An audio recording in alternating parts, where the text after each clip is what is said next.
Yo, what up, man? Welcome to the Bracket Breakdown. It's about to go down, aka the live show to kick off the greatest collegiate tournament in the world. I'm talking about bracketology. I'm talking about NCAA March Madness. I'm talking about road to the Final Four. I mean, I can go on and on about what's about to go down. It's bananas up in here, man. Rock Teasy is who I be from I Hate the Homies podcast. And we got my man Supa Dave, who's going to be popping in here in a second. Griff is actually in flight right now. He's on an airplane, so he's not going to be able to join us for this situation. But I got to bring in my co-host, my man Manny, representing, dog. Like, listen, let me tell you something, man. Listen, it's the Dead End Sports and Any Given Sunday podcast is like off the chain, dog. So congratulations on that. Welcome to the podcast. Go ahead and introduce yourself as well, because I can't show it no justice. Appreciate the invite, Rock. Appreciate that intro too. I agree with everything. It's the best tournament. It's the best time of the year, and appreciate you for having me, man. Yeah, Dead End Sports, man. We do this every week live on YouTube, Tuesday nights, 9:30 Eastern, 6:30 Pacific. Yeah, man, it's your barbershop conversation on wax, basically. That's how we like to describe it, man. It's we have a ball. It's not for everybody. I recommend maybe not listening to it when the kids are in the car, or maybe when the kids are in the background. But but it's a good conversation every time, man. Me and the fellas. Sometimes I'm not on there, but for the most time you'll get a rotation, a round table discussion of all of us, man. And it's really a dope show.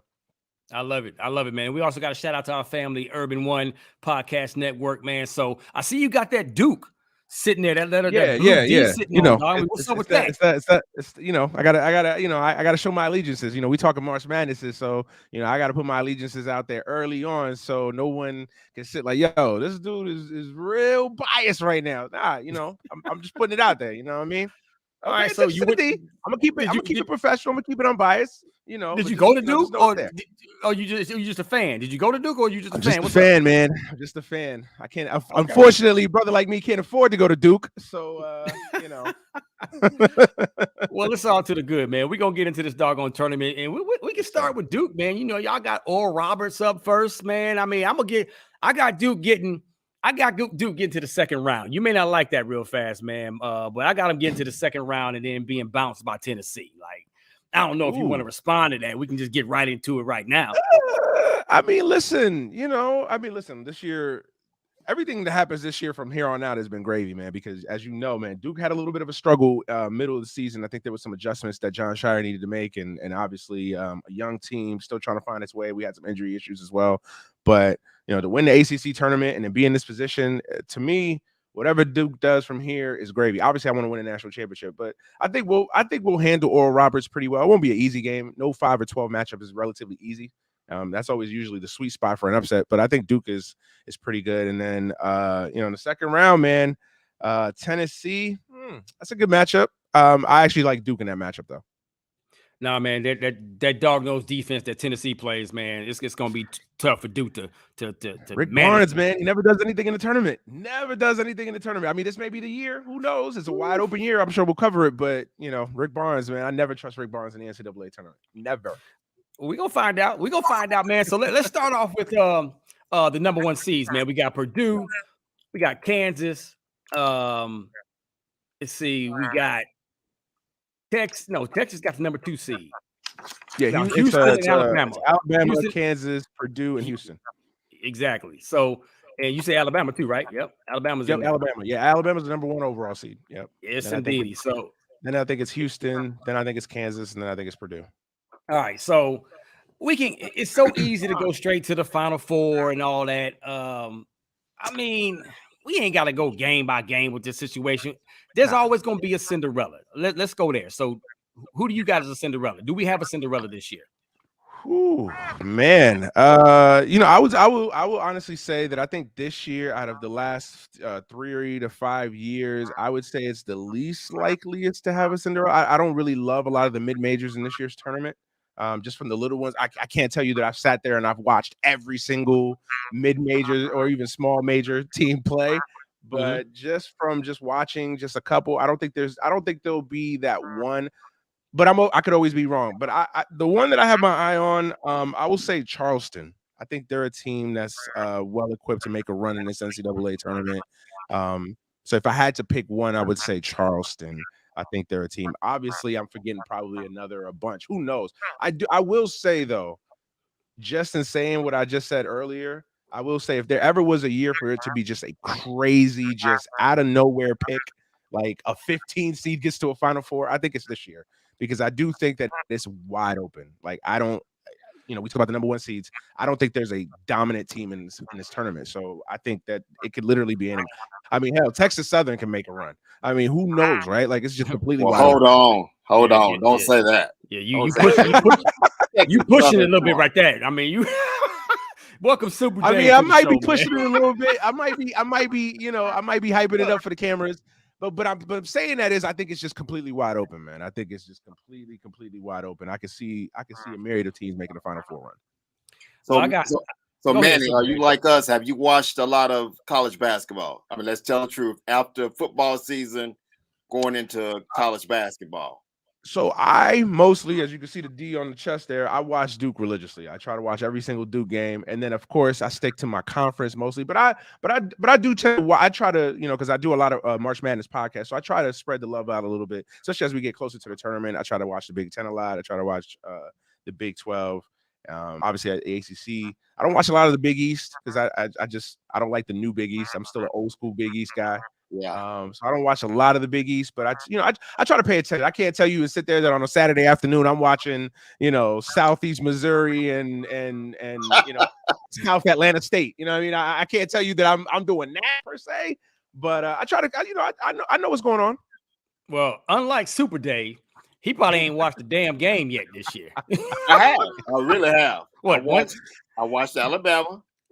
I watched Texas. I'm not a big Texas fan because we're going to take it into football. I'm an OU football guy. So the funny thing is, people like Dave will be the ones with the best brackets, the ones that don't watch college basketball every time. Sit there and just fill it out and be like, yeah, I'm gonna go with Oral Roberts and I'm gonna go with every time. Right. They'll be the ones that'll get to the Final Four picks, right? But see, I'm with you, Manny, on the Charleston. On my board, I had them going reaching the Sweet 16, going against Alabama and losing against Alabama. I do too. Yeah, I do too. I think Charleston can make a run, man. I think they're that one team that can really make a run. I don't know why. I can't tell you that I sat there and I've watched a lot of Charleston games or whatever, but but you go 31. You go 31-3 in the NCAA. Yeah, I was just about to say the record is really, really good. They're playing a pretty decent conference too. So I think Charleston's I think Charleston could be a threat, man. Go ahead, Rock. Go ahead. I can't believe I'm sitting here. Listen, first of all, I'm a fan of Cinderella. I'm a fan of a team that's not expected to beat the big dogs. I love that. The Charleston story sounds so great with you guys over there talking. I don't think Charleston gonna get past San Diego State, man. I mean, it is what it is. You got to think about the schedule as well.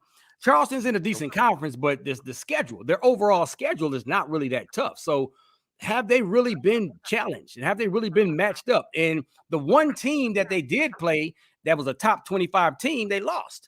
So now let's go on the other side of the spectrum. San Diego State, who's their first round matchup, they're 0-2 against top 25 teams. But, I just think San Diego State is probably going to be a little bit stronger down the stretch when fourth quarter comes along.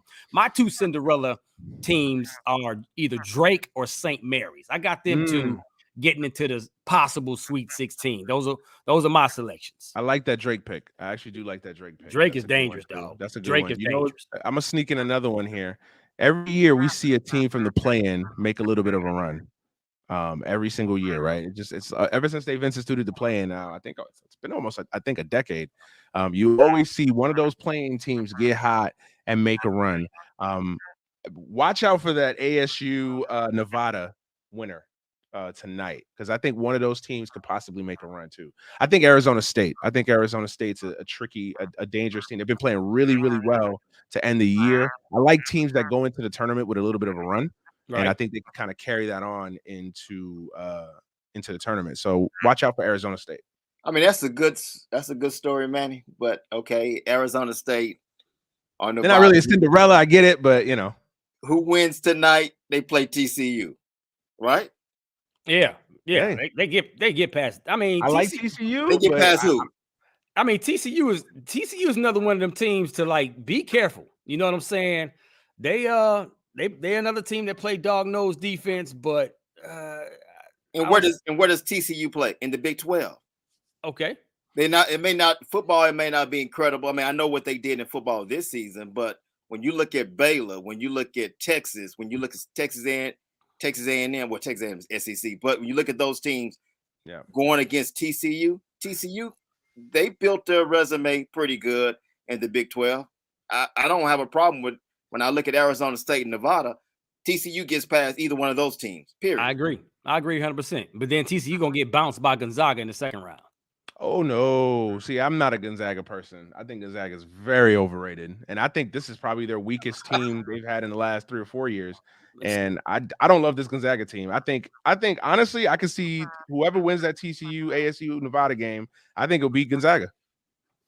I'm going to call it right here. I'm going to put it out there right now. I'm texting my homie Stephen A. Smith right now. Like, you listening to this dude right here?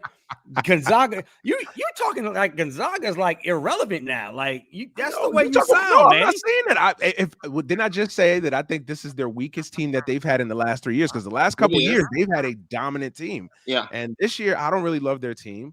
And they never do anything in March because you talk about Charleston, Gonzaga. They play nobody in that conference. St. Mary's twice. They play nobody in that conference.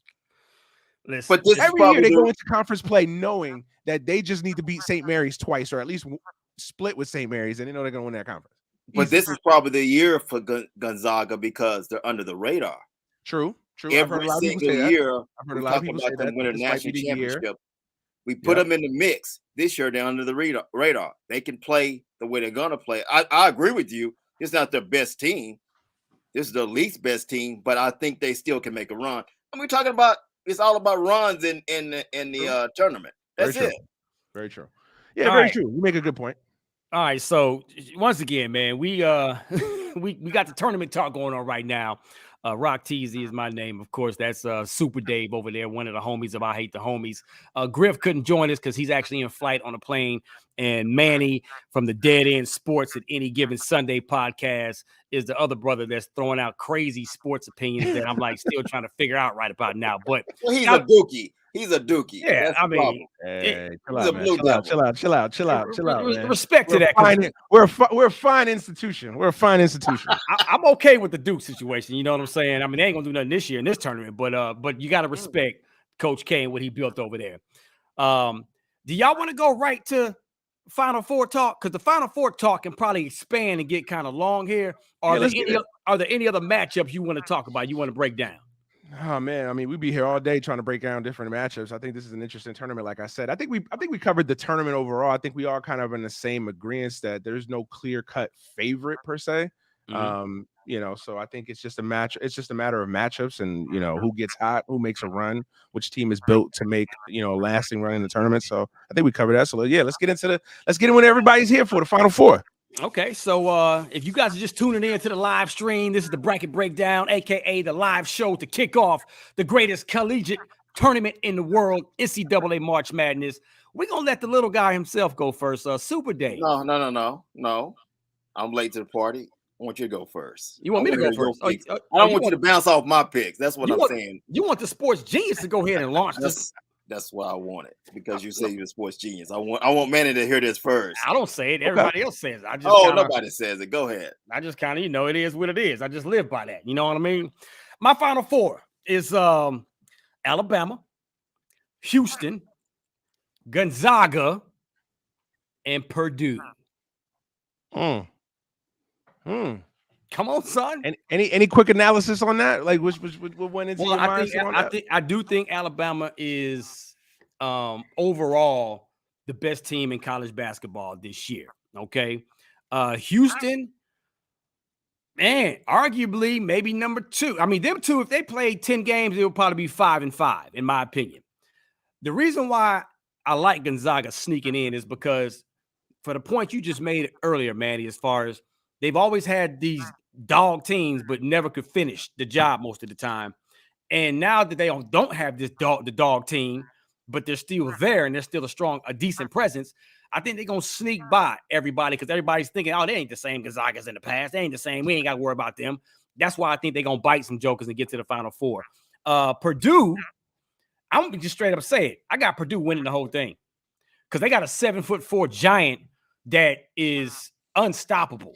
I mean, the dude is also he's dominant. Of course, he's dominant in the paint, but he got the 10-foot J. He knocks down free throws. He plays great defense.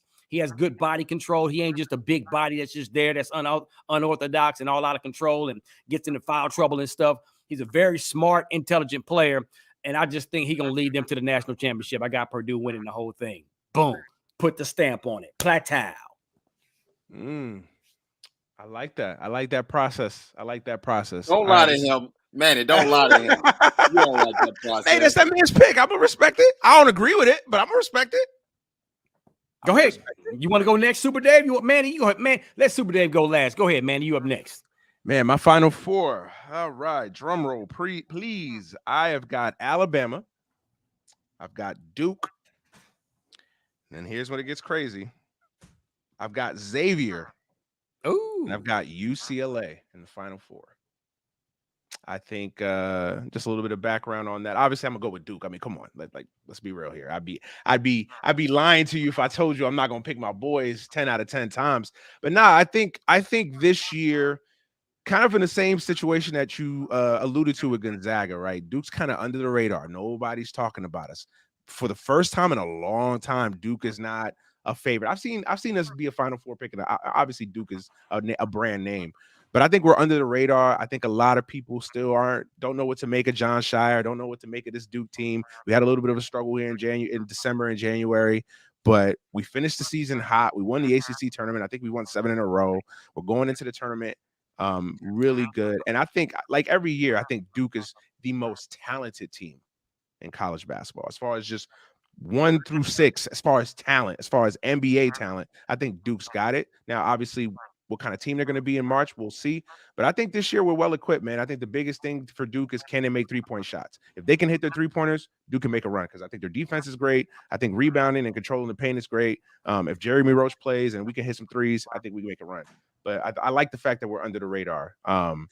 Alabama, everything that you said, they've been the best team. The Brandon Miller situation worries me a little bit. So that's why I'm not like fully confident in that pick, and I can see them getting picked off early. But I think while I say that, I think Alabama is probably the best overall team in a down year for big teams in the tournament. I think Alabama is probably the best overall team. Xavier's a really good team. They're a tough team. I think that they've been a team that's kind of flirted in years past with making a run.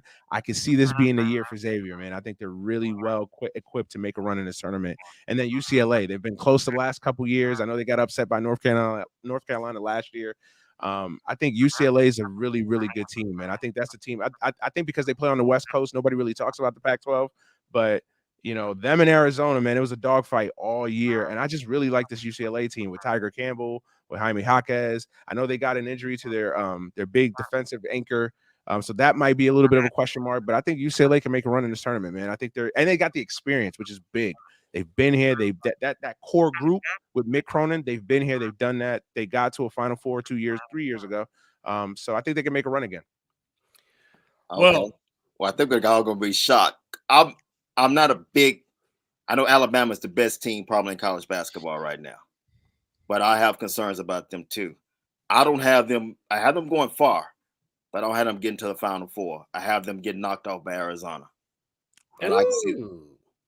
Listen. I almost went there. Went there, but I'm not sold on Alabama right now. I know how they ran through the SEC, but I still have question marks about them. So I have Arizona going. Marquette. Look out for Marquette. What? I just wrote that down. Watch out for Marquette. I think they're going to get bounced by Purdue, but Marquette is very solid. Shaka Smart, he was in Texas. He didn't really do much in Texas, but he's back home. This is where he needs to be, and he has his team ready to go. I got them in the Final Four. Houston, it's hard to go against Kelvin Sampson. I'm a big Kelvin Sampson fan. I like what he did at Oklahoma, and I like what he's doing at Houston now. I still have a big question mark on their schedule.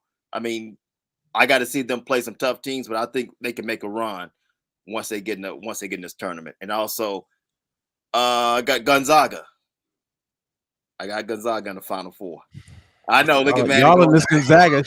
Y'all in Atlanta, man. Y'all in Spokane. All this Gonzaga love, man. Hey, man. Y'all might as well just move the show to Spokane. You're not gonna like my championship pick, but go ahead. That's all I got in the Final No, Four. keep going. Go ahead and give us who gonna win the whole thing. I got Arizona and Gonzaga in the championship game. Who winning? I got Gonzaga winning the championship. Ooh, that's not a bad final pick, and that'd be an interesting matchup. Obviously, Tim Lloyd being Mark Few's assistant for the longest time. Now he's at Arizona. Gonzaga in Arizona. I've seen that actually as a final for a lot of people too. So, and what is the NCAA tournament all about? It's about taking chances. Yeah, it's all. Sure. All you need is one game. One game. That's it. One good performance, and that the best team. We've seen it in previous years where it was Duke knocking off the guys from UNLV with Larry Johnson back in the day, when nobody thought that could be possible. I mean, UNLV was the best team in college football, but it takes one game. And I can see Gonzaga getting on the run. They've been there before, but the point is getting over the top. And I can see them getting over the top this year.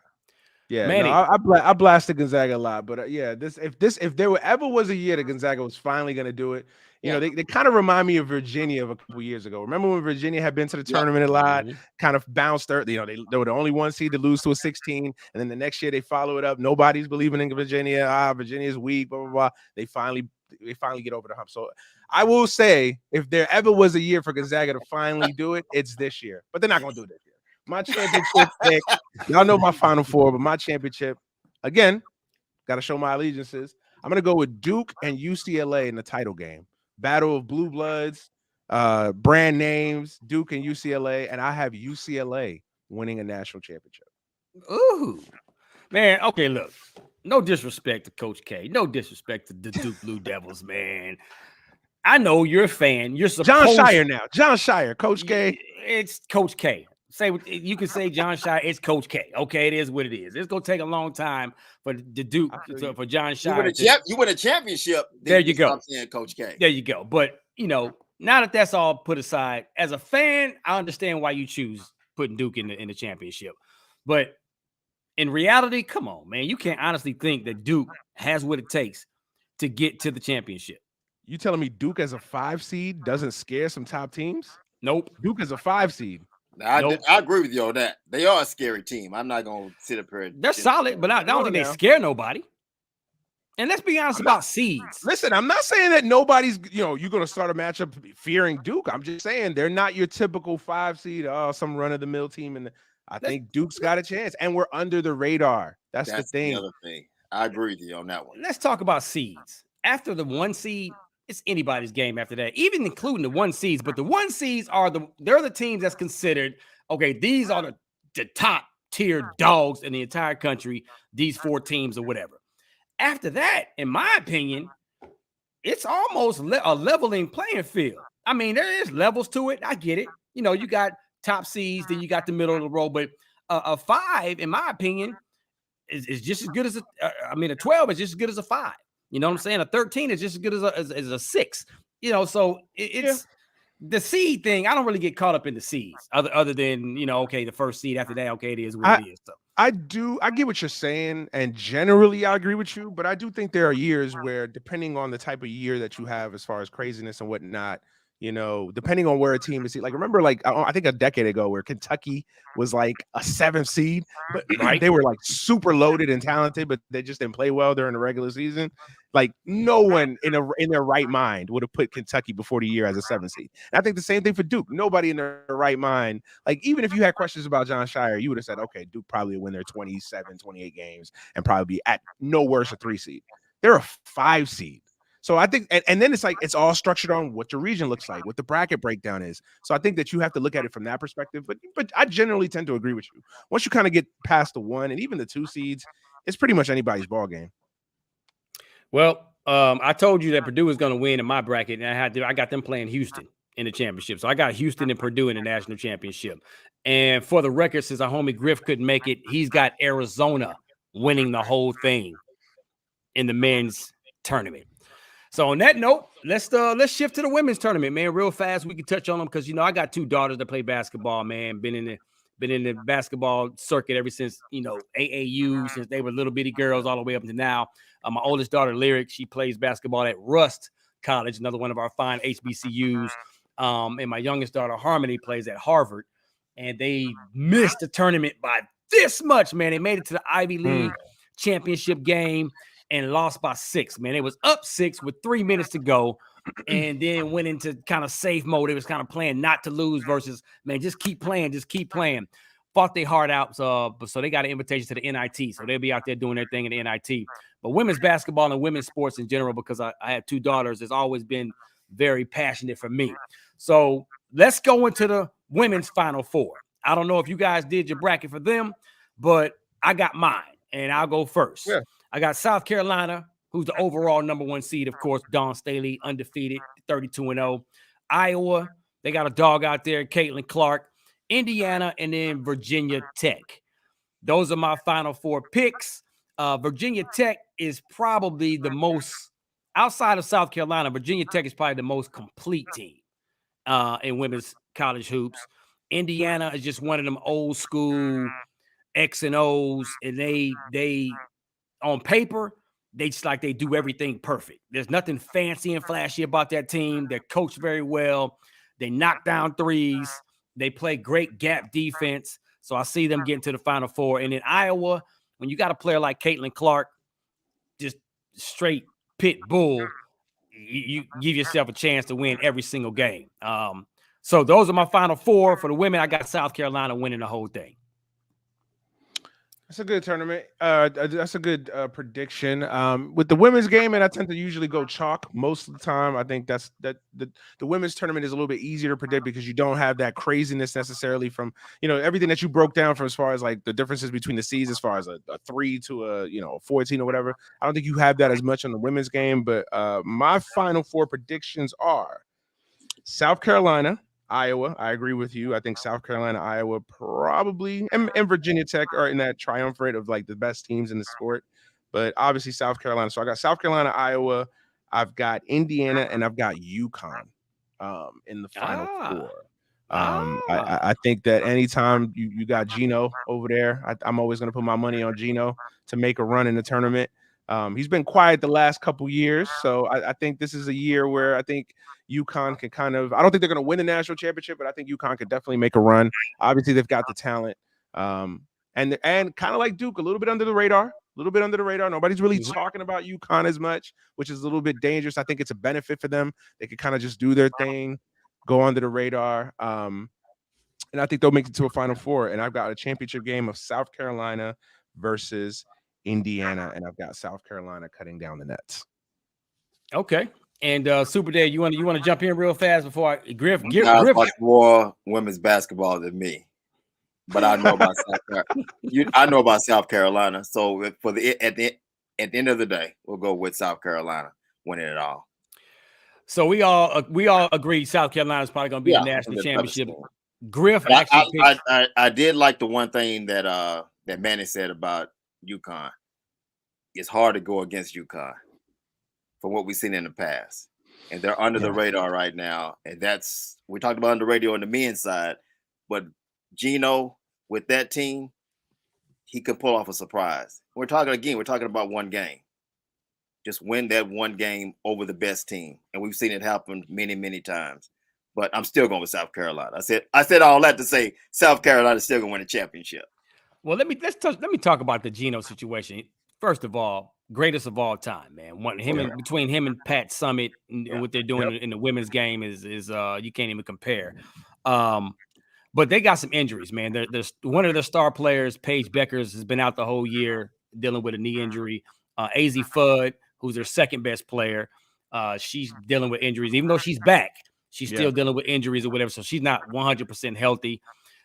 You're right. You guys are right. You got a coach like Gino. He's gonna always find a way, next man up, and find a way to keep him competing. And I think he's gonna be able to do that all the way up to the Sweet 16. And that's when I think Virginia Tech is gonna knock them out, in my opinion. So it's gonna be fun to watch, though, man. So there it is. You know what it sounds like, Manny? It sounds like he has a daughter playing basketball. on the women's side. Absolutely. Yeah, he knows. He knows It does. It does. I've been Hey, following. but salute to that, man. We need to pay Yeah. the women a little bit more love and more attention in this tournament talk. So Absolutely. I can appreciate it. I can appreciate it. Man, let me tell y'all something. The women's game is on fire right now. There's a lot of dogs out there. It's entertaining. It's fun to watch.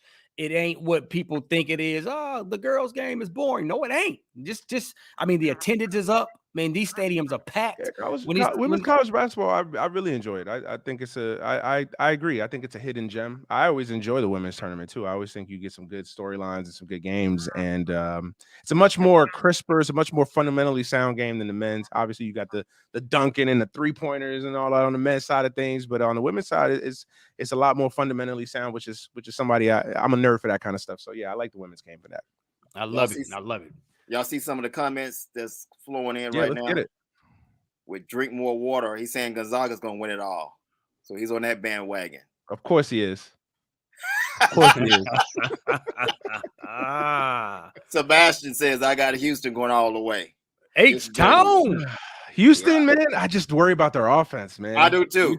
I just worry about their offense, Don't man. worry about that. Houston's that type of team. They want to win 45-33. And I don't know if worry. you can do that in the NCAA tournament, man. Sure you can. You can be operation shutdown. Trust me. If you eliminate, hey, listen, it's all about the matchups, sir. It's all about the matchups. That part is true too. But the defense, you got to have dog-nosed defense. If you got a team that's used to scoring 60, 70 points and you hold them to 50, come on, man. It's the first one to 51 after that. Yeah.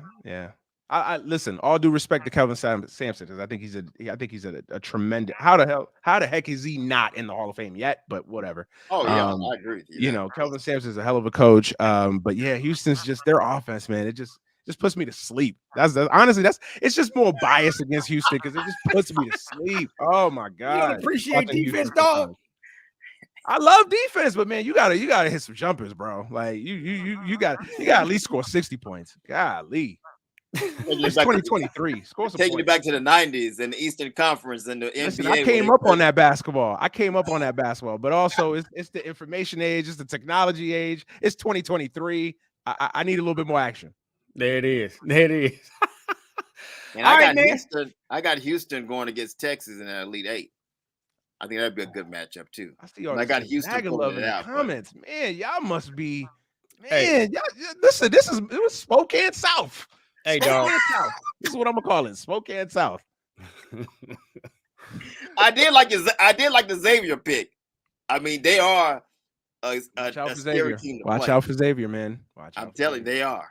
I just couldn't pick them. I'm sorry, man. I just couldn't pick them.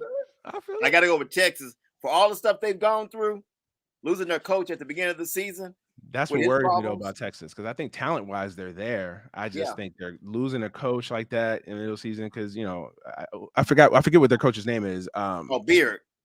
The interim. Yeah.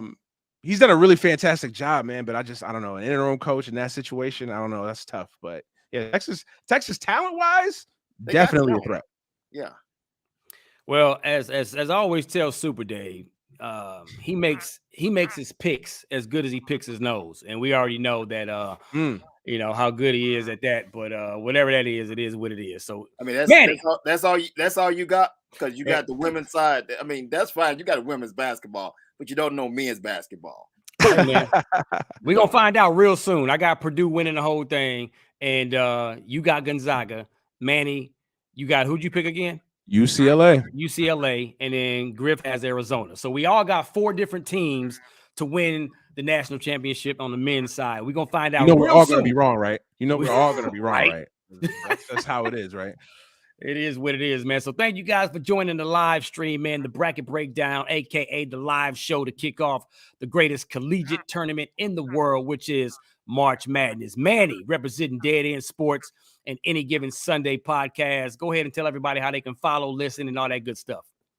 Yes, sir, man. Dead End Sports live every Tuesday night on YouTube. You can catch the podcast version after the live stream is over. And obviously it's available on all platforms. Dead End Sports on Twitter, Dead End Sports on Instagram, and on YouTube, Dead End Sports. Simple enough. And then my podcast, Any Given Sunday, we're getting ready to come back really soon. And it's on Twitter, AGS Pod, Instagram, AGS Podcast, man. Simple enough. And it's available on all platforms. I love it. I love it. Supa Dave, anything you want to say before we get up out of here, man? You'll be picking your nose after these picks. We'll see. I agree. I mean, I feel confident for Manny, and I feel confident for me. I just can't get on board with the Duke Blue Devil. I just can't do it. I can't. Because y'all did produce Kyrie. It's the greatest institution of higher learning this country has ever seen, sir. But you produce Kyrie Irving, who's a hell of a talent in the NBA, but he's a nutcase. You know that. Is it true or not? I ain't even gonna touch that one. I'm not even gonna touch that one. So that's a whole nother episode. Dog. Just you had that one, bro. Just say bye to everybody. Supa Dave. You finna extend this thing for a whole nother hour. We ain't got that time, bro. So shout out to the homie Griff, who's one of the I hate the homies, man. He's in flight right now on his way back to the crib. Thank y'all for joining the live stream. We'll see you guys in the Final Four, which happens to be in Dallas, Texas this year. Mm-hmm. Me and Supa Dave, we're going to be there. It is what it is. Excited about it. And I'm telling everybody, motivating everybody, if you're not doing it now, go watch the women's game as well. Go watch the women's tournament. I promise you, you're going to enjoy yourself. There's going to be a lot of excitement there. And if you ain't got nothing to do, I got to shout out to my daughter, Harmony Turner, who's playing in the NIT. So she's with Harvard, point guard number 14. Check her out. You can also check her out on my Instagram and on my social media platforms at Rock T Holla. Yes, I'm a proud daddy right there. So show both of my babies some love. That's it, man. We'll see you guys on I Hate the Homies podcast. Shout out to the Urban One Podcast Network. You can listen to it anywhere you get your podcast. Manny Brown, I appreciate you joining us, my brother. Appreciate y'all for inviting me on. And listen, I talk sports year round. So anytime y'all want to have me on, let me know. I'll come back. Deuces, man. We out.